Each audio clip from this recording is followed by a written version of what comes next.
Selamat pagi saudara yang kasih dalam Tuhan. Saya berdoa saudara diberkati melalui penyembahan yang baru saja kita lalui. Dan saya akan ambil waktu sejenak untuk kita bersama-sama merenungkan firman Tuhan pada pagi ini.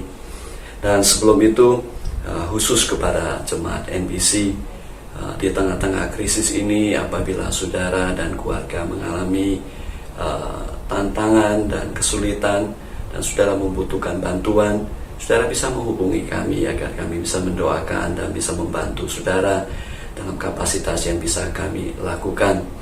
Sementara itu tetap sehat dan tetap diberkati dan tetap sukacita di dalam Tuhan. Pada pagi ini saudara, kesempatan ini saya ingin menyampaikan firman Tuhan dengan judul tulisan di dinding, atau dalam bahasa Inggris writing on the wall. Mungkin ungkapan secara bahasa Indonesia tulisan di dinding itu tidak terlalu umum, tetapi dalam bahasa Inggris istilah itu merupakan sesuatu yang sering dipakai sebagai suatu amaran atau suatu warning, suatu peringatan. Dan tulisan ini saudara, atau ungkapan ini diambil dari kitab Daniel pasal yang kelima mengenai peringatan yang Tuhan berikan kepada Raja Belshazzar, anak daripada Raja Nebukadnezar. Kalau Anda membaca dalam kitab Daniel pasal yang kelima, maka kita menyadari bahwa Belshazzar adalah seorang raja yang sangat berkuasa. Dia membangun kerajaan dan keberhasilannya di atas keberhasilan yang telah dicapai oleh ayahnya Raja Nebukadnezar. Oleh karena keberhasilan dan kesuksesannya, dia menjadi seorang raja yang sangat sombong. Bahkan dia tidak mempedulikan kembali akan Tuhan pencipta yang sempat disengani oleh ayahnya. Dia sekarang tetap memuja dewa-dewi yang ada di kerajaannya. Bahkan dia sempat mengambil perkakas-perkakas dari rampasan rumah Allah untuk dipakai sebagai alat untuk minuman dia dan para pembesarnya. Dan oleh karena itu, saat dia sedang berpesta, dia melihat sebuah tangan yang menulis di dinding, tetapi oleh karena dia tidak mengerti atau tidak bisa membaca dan mengartikan makna daripada tulisan itu, bahkan orang-orang di sekitarnya, para pembesar dan orang-orang yang pintar sekalipun tidak mengerti dan tidak bisa membaca tulisan itu, sehingga Alkitab memberitahukan kepada kita hatinya dipenuhi dengan ketakutan, bahkan kakinya, Alkitab berkata, itu bergoyah, menandakan betapa panik, betapa gelisah, dan betapa hatinya dipenuhi dengan ketakutan. Nah saudara, apa yang bisa kita pelajari dalam kisah ini?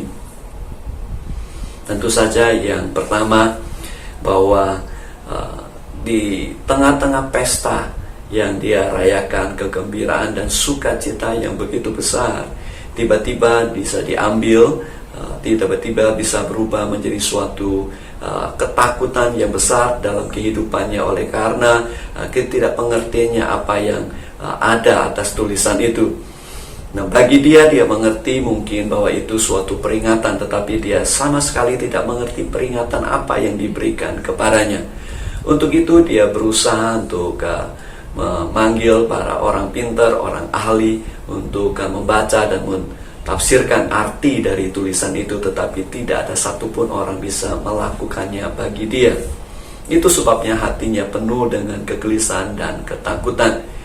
Kalau saudara perhatikan hari-hari ini dengan virus COVID-19 yang sudah menjalar ke seluruh dunia, yang mendatangkan ketakutan dan kepanikan yang begitu besar dalam hidup manusia.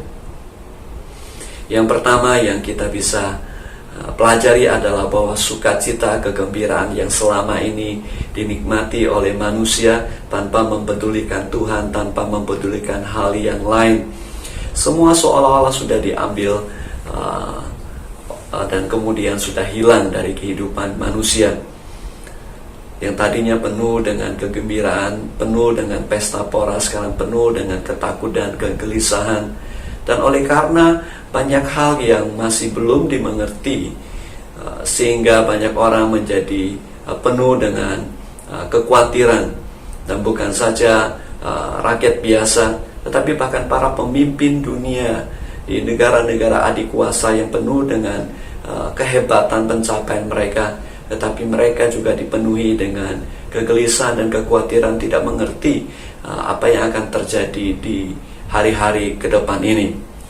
Oleh karena itu, saudara yang kekasih dalam Tuhan, kita diingatkan kembali untuk tidak bergantung akan hidup kita kepada perkara-perkara di dunia ini. Firman Tuhan mengingatkan kepada kita, khususnya ditulis oleh Rasul Paulus di dalam kitab Filipi pasal 4 ayat yang keempat, supaya kita bersukacita senantiasa di dalam Tuhan. Nah, sukacita kita harus senantiasa, tidak boleh dipengaruhi oleh situasi keadaan di sekitar kita. Itu sebabnya janganlah biarkan ketakutan memenuhi hati Anda. Jangan juga membiarkan kegelisahan, kepanikan memenuhi hati Anda. Tetapi biarlah saudara dan saya tetap bersukacita di tengah-tengah krisis ini. Dan tentu saja sukacita kita tidak bergantung kepada keadaan, situasi di sekitar kita. Tapi sukacita kita ada di dalam Tuhan, yaitu Tuhan Yesus yang telah menyerahkan nyawanya untuk menebus dosa saudara dan saya. Yaitu Tuhan yang telah berjanji menyertai kita dan tidak pernah meninggalkan kita. Dan Tuhan yang berjanji untuk mencukupi segala kebutuhan yang ada dalam kehidupan kita. Itu sebabnya saudara dan saya tidak perlu takut. Tuhan itu seperti gembala yang baik pada kita, yang selalu menjaga, melindungi, dan mencukupi kebutuhan kita. Itu sebabnya kita tetap bersukacita. Sukacita kita bukan bergantung pada hal-hal yang ada di dunia, tapi sukacita kita bergantung kepada Tuhan. Amin. Nah, saudara, hal yang kedua adalah dalam situasi keadaan yang ada, kemudian akhirnya Daniel dipanggil, dan Daniel membacakan dan menafsirkan arti dari tulisan di dinding itu. Dan salah satu daripada tafsiran atau arti daripada tulisan itu bahwa Raja Belsasar akan kehilangan tahtanya, akan diambil alih oleh orang lain. Dan bahkan di Daniel pasal yang kelima di bagian terakhir mencatat bahwa Raja Belsasar akhirnya dibunuh. Dan itu merupakan bagian penggenapan daripada tafsiran Daniel, dan kerajaannya dan seluruh yang dia miliki diambil oleh Raja Darius.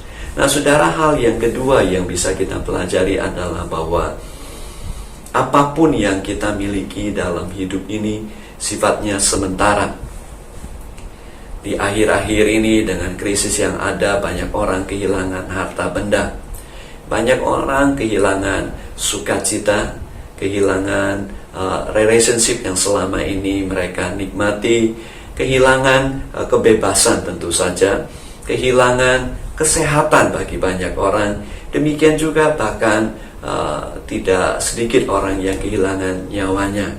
Nah, saudara yang kekasih dalam Tuhan, itu sebabnya Yesus mengingatkan kepada kita untuk supaya kita juga mengumpulkan harta di surga. Dan kalimat itu, ayat firman Tuhan itu dikatakan oleh Tuhan Yesus ketika murid-murid Tuhan Yesus sedang berdebat di antara mereka, siapa yang terbesar, posisi mana mereka di dalam kelompok itu. Oleh karena kelompok mereka itu di bawah pimpinan Yesus sudah bertumbuh dan menjadi populer pada masa itu. Itu sebabnya murid-murid Tuhan Yesus yang belum mengerti maksud dan isi hati Tuhan dan rencana Tuhan, mereka yang tidak mengerti rencana dan maksud Tuhan akhirnya memperebutkan posisi supaya mereka bisa mendapatkan keuntungan yang besar. Tetapi saudara yang kekasih dalam Tuhan, Yesus mengingatkan kepada kita untuk kita tidak menabung atau mengumpulkan harta di bumi ini yang bisa diambil kapan saja. Bahkan hidup yang kita miliki dalam hidup ini, dunia ini, sifatnya sementara. Itu sebabnya sementara kita masih ada, mari kita belajar mengumpulkan harta di surga untuk senantiasa berbuat baik, khususnya di tengah-tengah krisis ini. Senantiasa bekerja bagi pekerjaan Tuhan, bahkan juga kontribusi untuk pekerjaan-pekerjaan Tuhan di muka bumi ini, untuk pemberitaan Injil, untuk memenangkan jiwa bagi kerajaan Allah, yang semuanya itu adalah sesuatu yang sifatnya kekal. Itu sebabnya jangan sampai kita kaya di muka bumi ini tetapi miskin di hadapan Allah, menjadi miskin di surga. Tapi mari kita dalam kesempatan ini diingatkan kembali untuk kita lebih bergiat lagi untuk mengumpulkan harta kita di surga, sehingga pada saat kita tiba dan bertemu dengan Bapa kita di surga, kita memiliki kebanggaan dalam hati kita. Nah, saudara yang kekasih dalam Tuhan, hal berikutnya yang saya ingin sampaikan kepada saudara adalah bahwa di tengah-tengah krisis ini, sebagai umat Tuhan, saudara dan saya bisa memiliki kesempatan yang sangat besar. Hal yang pertama adalah bahwa di tengah-tengah krisis ini yang penuh dengan ketakutan, justru menjadi kesempatan buat saudara dan saya untuk mengkontribusi lebih besar lagi untuk pekerjaan Tuhan di muka bumi ini. Tuhan Yesus mengingatkan kepada kita bahwa kita ini adalah terang dunia. Itu bukan suatu keinginan wishes, bukan suatu permohonan, bukan suatu kerinduan, tapi itu adalah fakta kebenaran bahwa saudara dan saya, orang-orang yang percaya kepada Tuhan, adalah terang di tengah-tengah dunia. Semakin gelap dunia ini, semakin penuh krisis di dalam dunia ini, semakin terang kita, semakin bercahaya.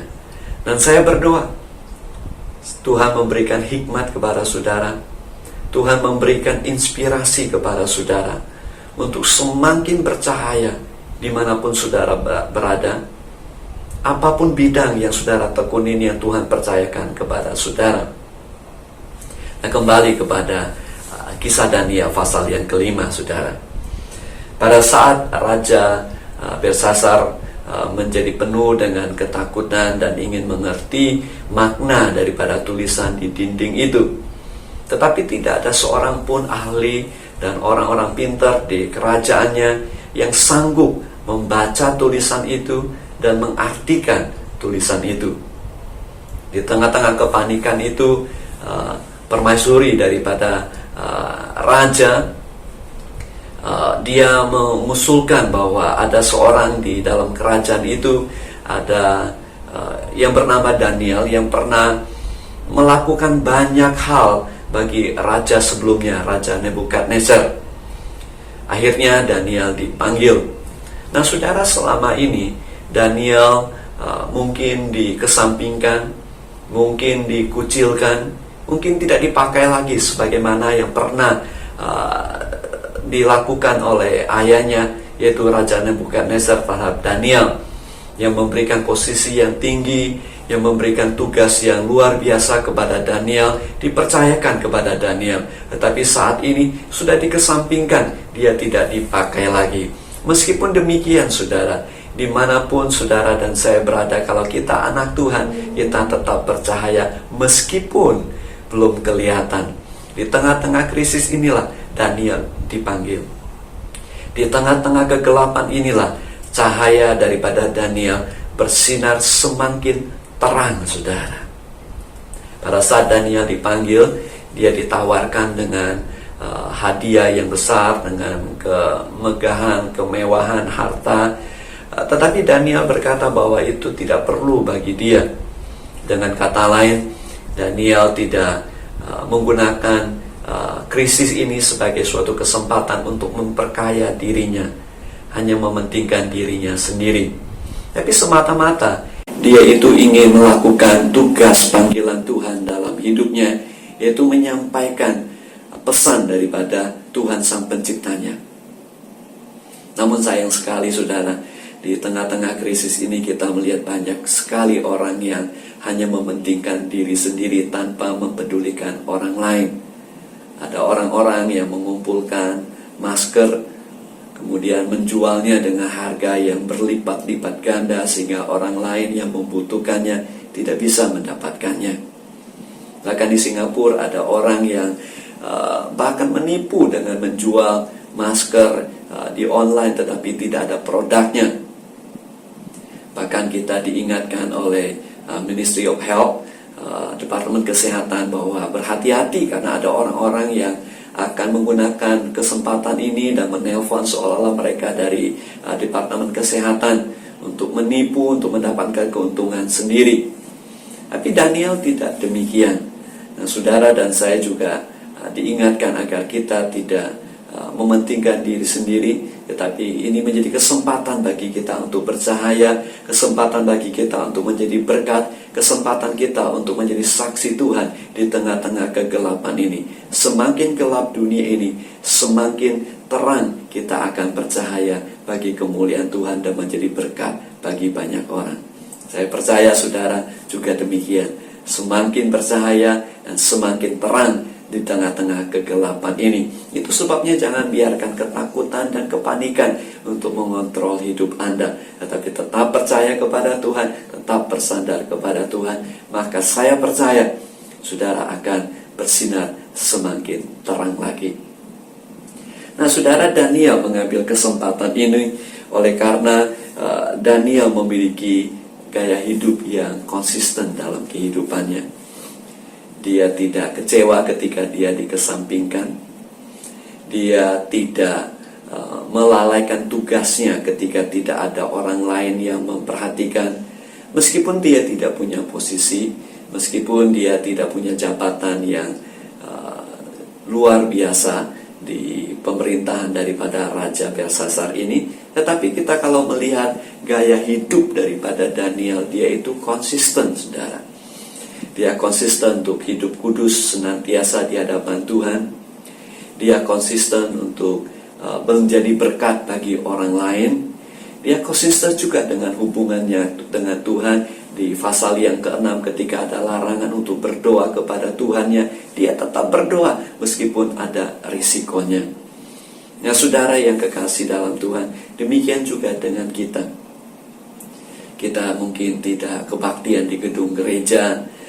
Saudara bisa kebakti beribadah di rumah sendiri, di kamar sendiri, bahkan dengan keluarga sendiri.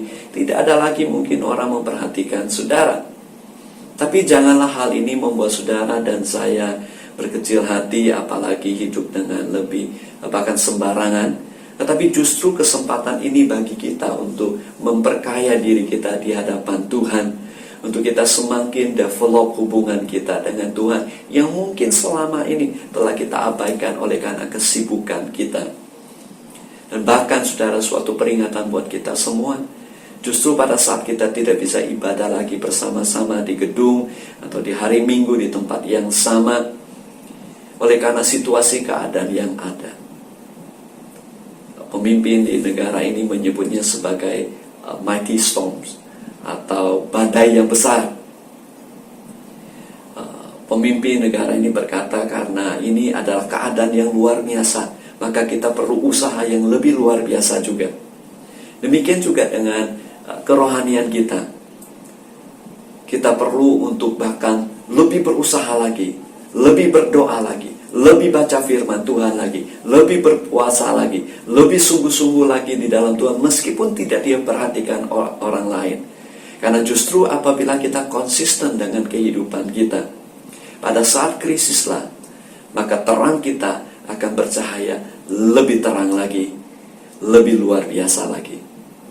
Saya percaya saudara yang kekasih dalam Tuhan, pada saat kita telah melewati krisis ini, pada saat kita melewati badai ini, maka kehidupan kita yang konsisten di hadapan Tuhan, mungkin kita tidak kebaktian bersama-sama lagi, tapi saudara tetap beribadah, saudara tetap belajar firman Tuhan, saudara tetap berdoa di hadapan Tuhan, saudara tetap hidup sungguh-sungguh di hadapan Tuhan, dan melakukan tugas Anda di rumah sekalipun dengan sungguh-sungguh tanpa diperhatikan orang lain.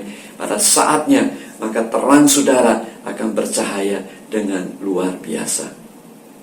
Oleh sebab itu saudara yang kekasih dalam Tuhan, sebagai suatu kesimpulan buat saudara dan saya, biarlah krisis ini saudara menjadi kesempatan bagi setiap kita. Kesempatan bagi kita untuk semakin membangun hubungan kita dengan Tuhan secara pribadi. Kesempatan bagi kita untuk lebih berakar lagi dalam kebenaran firman Tuhan. Kesempatan kita untuk belajar hidup konsisten meskipun tidak diperhatikan orang lain. Kesempatan bagi kita untuk bercahaya di tengah-tengah kegelapan di dunia ini, menjadi saksi Tuhan, menjadi berkat bagi orang lain. Kesempatan dalam bisnis Anda juga, di mana orang-orang ketakutan. Saya berdoa Tuhan berikan inspirasi, Tuhan berikan ilham, Tuhan berikan ide bagi saudara untuk expand, bahkan memulai usaha-usaha yang baru. Dan saya berdoa, minta saudara dukung doa juga agar gereja kita juga menjadi gereja yang setelah melewati badai ini, menjadi gereja yang semakin bercahaya, yang semakin menjadi berkat, yang semakin dipakai oleh Tuhan dengan luar biasa. Nah, sebagai penutup saudara, saya ingin membacakan satu bagian firman Tuhan dari kitab Amsal, pasalnya yang ketiga. Alkitab berkata demikian: "Percayalah kepada Tuhan dengan segenap hatimu, dan janganlah bersandar kepada pengertianmu sendiri. Akuilah Dia dalam segala lakumu, maka Ia akan meluruskan jalanmu. Janganlah engkau menganggap dirimu sendiri bijak, takutlah akan Tuhan, dan jauhilah kejahatan. Itulah yang akan menyembuhkan tubuhmu dan menyegarkan tulang-tulangmu. Muliakanlah Tuhan dengan hartamu dan dengan hasil pertama dari segala penghasilanmu. Maka lumbung-lumbungmu akan diisi penuh sampai melimpah-limpah, dan bejana pemerahanmu akan meluap dengan air buah anggurnya." Itu adalah doa saya buat saudara. Di tengah-tengah krisis Anda tetap diberkati, Anda tetap dipelihara oleh Tuhan, oleh kehidupan saudara yang konsisten di hadapan Tuhan, dan tetap menjadi berkat dimanapun saudara berada. Tuhan Yesus memberkati. Mari kita berdoa bersama-sama. Bapa di dalam surga, kami merendahkan hati kami di hadapan-Mu. Di tengah-tengah situasi yang penuh dengan ketakutan dan kegelisahan di dunia ini, kami percaya bahwa perlindungan-Mu dalam hidup kami sempurna. Kami percaya Engkau selalu menyertai kami dan tidak pernah meninggalkan kami. Kami percaya Engkau selalu pelihara hidup kami, Tuhan. Itu sebabnya ajar kami untuk senantiasa takut akan Tuhan, melakukan kehendak-Mu dan hidup sesuai dengan rencana-Mu. Ajar kami juga bijaksana, untuk kami boleh menabung, mengumpulkan harta di surga, bekerja lebih keras lagi, bekerja lebih giat lagi bagi kerajaan Tuhan. Tuhan, aku berdoa untuk bangsa-bangsa, berdoa untuk Singapura, berdoa untuk Indonesia, Malaysia, bahkan bangsa-bangsa. Berikan hikmat bagi para pemimpin untuk mengambil keputusan yang bijaksana dalam menghadapi situasi ini. Tuhan, aku berdoa agar umat Tuhan, anak-anak-Mu muncul sebagai terang di tengah-tengah kegelapan ini. Berkati pekerjaan usaha mereka, berkati studi mereka, berkati rumah tangga mereka. Saudara kekasih dalam Tuhan, angkat kedua tangan saudara, terimalah berkat daripada Tuhan saat ini. Biar kasih karunia daripada Allah Bapa, berkat daripada Allah kita, kasih karunia daripada Tuhan Yesus Kristus, persekutuan, penghiburan, pengurapan dari Roh Kudus menyertai saudara mulai sekarang ini sampai selama-lamanya. Lumbung Anda diberkati, pekerjaan Anda diberkati, rumah tangga Anda diberkati, pelayanan Anda diberkati. Di dalam nama Tuhan Yesus Kristus kami mengucap syukur dan berdoa. Amin.